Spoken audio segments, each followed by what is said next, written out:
Cinema హాల్లోనా, సెలవేదైనా వచ్చిందంటే shopping మాల్లోనా, సాయంత్రం అయితే గప్చుప్ స్టాల్లోనా, తెలవారే గుడ్ మార్నింగ్ ఐ వెయిటింగ్ తప్పేనా, కలిసి తిరిగిన మార్కులు ఎన్నెన్నో, కలిపిన మాటలు ఇంకెన్నో, మాటలు కలిపే తొందరలోనే ప్రేమలు ముదిరాయే.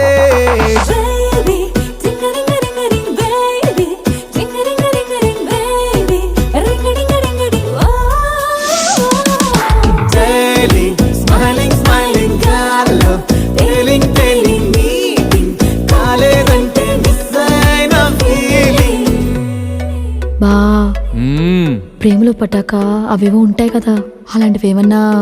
ఎందుకుండు భాగ్యం, ఆ రోజు ఫిబ్రవరి 14th. అప్పటి వరకు గుంపులో కలుసుకునే మేము కూసింత గుట్టుగా కలుసుకునేవా? ఇప్పటికే